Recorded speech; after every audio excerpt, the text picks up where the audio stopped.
Hi hello नमस्ते, कसे आहात सगळे. मितवा मराठी रेसिपीमध्ये आज सगळ्यांचे खूप खूप स्वागत. तर आज आपण एक भन्नाट रेसिपी पाहणार आहोत. अगदी साधी आणि सोपी आहे आणि त्याचबरोबर झटकन आणि पटकन होणारी सुद्धा आहे. तर पहा, इथे मी 1 वाटी फ्लॉवर कट करून घेतले. व्हिडिओमध्ये दाखवते त्या पद्धतीने आपल्याला छोटे छोटे फ्लॉवरचे तुकडे करून घ्यायचे आहेत. तर पाहू शकता तुम्ही, इथे मी असे छोटे छोटे मीडियम आकाराचे तुकडे करून घेतलेले आहेत. आता प्रथम आपल्याला फ्लॉवर स्वच्छ पाण्याने धुवून घ्यायचा आहे.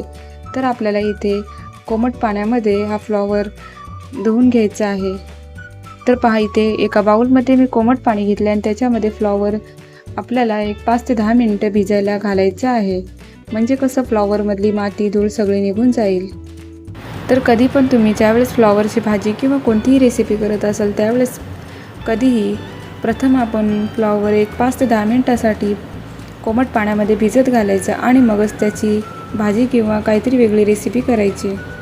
तर पहा, इथे 5 ते 10 मिनिटं झालेली आहेत. आता आपण बाउलमधून फ्लॉवर पूर्ण असं निथळून काढायचं. तर पहा, इथे आपल्याला सर्व फ्लॉवर एका मिक्सरच्या भांड्यामध्ये घालायचं आहे. तर आता आपल्याला मिक्सरच्या भांड्यामध्ये फ्लॉवर घालून झाल्यानंतर आपण त्याच्यामध्ये अर्धा लिंबू पिळून घालणार आहोत. लिंबू घातल्यामुळे कशी ह्या पदार्थाला खूप छान टेस्ट येते. आंबट चिंबट असा हा पदार्थ छान टेस्टी लागतो. म्हणून आपण इथे फक्त अर्धा लिंबू मिक्सरच्या भांड्यामध्ये घालणार आहोत. तुम्हाला जर पाहिजे असेल तर तुम्ही इथे 2 चमच दह्याचा सुद्धा वापर करू शकता. पण आपण इथे काहीतरी वेगळं म्हणून लिंबू पिळून ही झटकन आणि पटकन होणारी रेसिपी तयार करणार आहोत. आता आपण मिक्सरच्या भांड्याचं झाकण लावून मिक्सरच्या सहाय्याने आपल्याला हे फ्लॉवर बारीक करून घ्यायचं आहे. आता आपण मिक्सरच्या भांड्यामध्ये अर्धी वाटी पाणी घालून हे फ्लॉवर व्यवस्थित असं बारीक करून घेणार आहोत. आता आपण परत झाकण लावून मिक्सरच्या सहाय्याने आपण हे फ्लॉवर वाटून घेऊ. तर पाहू शकता तुम्ही, इथे फ्लॉवरची पेस्ट किती छान मस्त अशी तयार झाली आहे. तर पहा, इथे आपण 1 वाटी फ्लॉवर घेतलं. तर ज्या वाटीमध्ये आपण फ्लॉवर घेतला आहे त्या वाटीनेच आपण अर्धी वाटी पाणी घेऊन आपण हे मिक्सरच्या भांड्यामध्ये टाकलं होतं. जास्त आपण इथे पाण्याचा वापर केलेला नाही. चला, आता आपण एका खलबत्त्यामध्ये 10 ते 12 लसूणच्या पाकळ्या घालून घेऊ. त्यानंतर बारीक चिरलेली कोथिंबीर घालून घेऊ. पहा, आपल्याला इथे भरपूर सारी कोथिंबीर घ्यायची आहे. जेवढी तुम्ही कोथिंबीर घ्याल तेवढी या पदार्थाला छान अशी टेस्ट येणार आहे. त्यानंतर आपण इथे 2 बारीक चिरलेल्या मिरच्या वापरणार आहोत. तुम्हाला जर पाहिजे असेल तर तुम्ही इथे चिली फ्लेक्सचा सुद्धा वापर करू शकता. त्यानंतर आपण इथे अर्धा चमच ओवा खलबत्त्यामध्ये घालून घेऊ. त्यानंतर आपण इथे 1 चमच भाजलेल्या पांढऱ्या तिळाचा वापर करणार आहोत. त्यानंतर आपण इथे पाव चमच मीठ घालून घेऊ. आता आपण हे सर्व जिन्नस खलबत्त्यामध्ये छान असं बारीक ठेचून घेऊ. म्हणजे कशी रेसिपीला छान टेस्ट येते. तुम्हाला जर पाहिजे असेल तर तुम्ही हे जिन्नस मिक्सरच्या भांड्यामध्ये सुद्धा बारीक करून घेऊ शकता. पण कसं, खलबत्त्यामध्ये ठेचून घेतल्यामुळे लसणाचा सुगंध सुद्धा खूप छान राहतो आणि त्याचबरोबर कोथिंबीर आणि ओव्याचा सुद्धा सुगंध खूप छान राहतो. तर पाहू शकता तुम्ही, इथे खलबत्त्यामध्ये किती छान मस्त अशी दरदरीत पेस्ट वाटून झाली आहे. आता आपण पुढच्या स्टेपकडे वळूया. आता आपल्याला इथे जी आपण फ्लॉवरची पेस्ट तयार करून घेतली होती ती एका पसरट भांड्यामध्ये घालून घेऊ. त्यानंतर आपण इथे ज्या वाटीने फ्लॉवर घेतलं होतं त्याच वाटीने आपल्याला अर्धी वाटी तांदळाचं पीठ घ्यायचं आहे. त्यानंतर त्याच वाटीने आपण अर्धी वाटी ज्वारीचं पीठ घेणार आहोत. तुमच्याकडे जर ज्वारीचं आणि तांदळाचं पीठ एकत्र असेल तर ते सुद्धा तुम्ही 1 वाटी घेऊ शकता. त्यानंतर आपण इथे 2 चम्मच बेसन पीठ घालून घेऊ.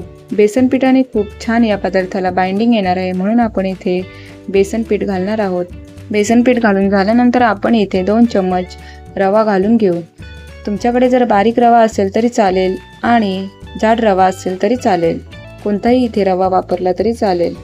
त्यानंतर आपण जी दरदरीत अशी पेस्ट करून घेतली होती ती आपण पेस्ट घालून घेऊ. तर पहा, अशा प्रकारे आपण पेस्ट खलबत्त्यामध्ये वाटून घेतल्यामुळे पेस्टचा सुद्धा खूप छान मस्त सुगंध सुटला आहे. म्हणून कधी पण शक्यतो कोणतीही पेस्ट करत असताना अशी खलबत्त्यामध्ये ठेचूनच पेस्ट करून घ्यायची. त्यानंतर आपल्याला इथे पाव चमच मीठ घालायचं आहे.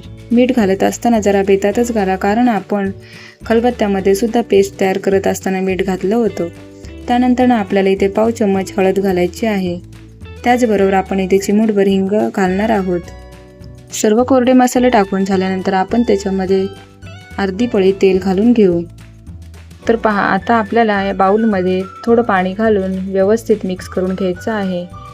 तर पहा, इथे आपल्याला पाणी जरा सांभाळून घालायचं आहे, कारण आपण मिक्सरच्या भांड्यामध्ये ज्या वेळेस फ्लॉवर बारीक वाटून घेत होतो त्यावेळेससुद्धा आपण अर्धी वाटी पाणी घातलं होतं. म्हणून आपल्याला हे पीठ मळत असताना जरा सांभाळून पाणी वापरायचं आहे. थोडं थोडं पाणी घालून आपण हे पीठ मळून घ्यायचं आहे. एकूणच पीठ मळत असताना आपल्याला किती पाणी लागणार आहे ते तुम्हाला मी शेवटी सांगणारच आहे. रेसिपी जर इथपर्यंत पाहिलीच आहे तर रेसिपीला लाईक आणि सबस्क्राईब नक्की करा. सबस्क्राईब केल्यानंतर बेल आयकॉनवर क्लिक करायला मात्र विसरू नका. ऑलवर क्लिक करा, म्हणजे मी तयार केलेली प्रत्येक रेसिपीचे नोटिफिकेशन सगळ्यात अगोदर तुम्हाला येईल. तर पाहू शकता तुम्ही इथे मस्त असं पीठ मळून झाले. तर पहा, आपल्याला इथे पीठ जास्त घट्टसुद्धा मळायचं नाही आणि जास्त पातळसुद्धा करायचं नाही.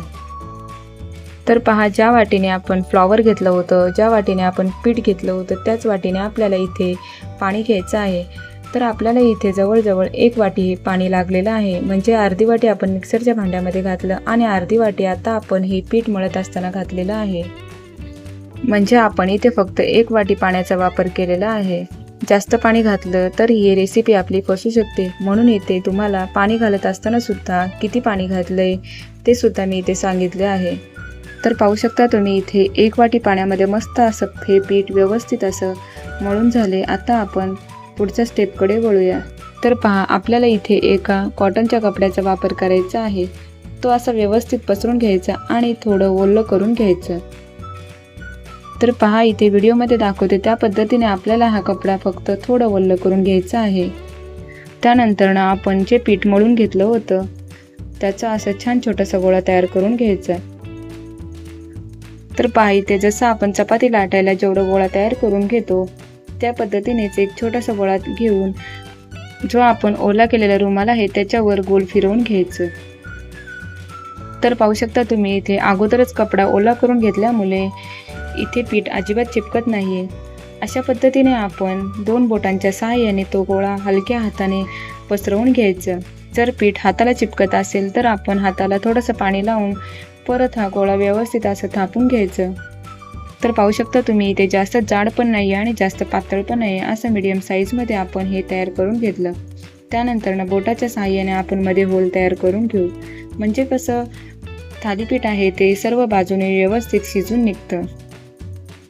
तर पहा, आता आपण गॅसवर एक तवा ठेवला आणि तव्यामध्ये फक्त आपण अर्धी पळी तेल घालून घेऊ. आपण इथे जास्त तेलाचा वापर करणार नाही. तेल व्यवस्थित तापल्यानंतर आपण जे थालीपीठ तयार केलेलं आहे ते तव्यावर हलक्या हाताने व्हिडिओमध्ये दाखवते त्या पद्धतीने पसरून घेऊ.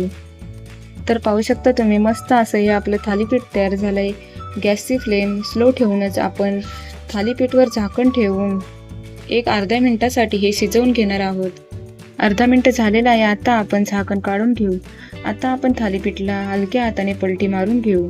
आता आपण दुसरी बाजूसुद्धा झाकण ठेवून अर्ध्या मिनिटासाठी शिजवून घेणार आहोत. अर्धा मिनिट झालेला आहे. आता आपण झाकण काढून घेऊ. तर पाहू शकता तुम्ही मस्त असं हे थालीपीठ तयार झाले. दोन्ही बाजूनी किती छान मस्त असं भाजून निघाले. तर पहा, इथे 1 मिनिटातच किती छान मस्त असं हे थालीपीठ तयार झाले. आता आपण हे एका प्लेटमध्ये काढून घेऊ. तर पाहू शकता तुम्ही इथे किती छान मस्त असं हे थालीपीठ तयार झाले आणि 1 मिनिटातच मस्त असं खरपूस भाजून तयार झाले. आता आपण अजून एक दुसरं थालीपीठ तयार करून घेऊ. दुसरं थालीपीठ तयार करत असताना आपल्याला इथे रुमाल परत ओला करायची गरज नाही. आपण छोटासा गोळा घेऊन जसं आपण पहिला एक थालीपीठ तयार केलं त्याच पद्धतीने आपल्याला हा सुद्धा थालीपीठ तयार करायचा आहे. तर पाहू शकता तुम्ही मस्त असा गोळा गोल फिरवून घेतल्यानंतर छान असा गोळा तयार होतो आणि त्यानंतर थोडं थोडं पाणी लावून आपण हे थालीपीठ तयार करून घेणार आहोत.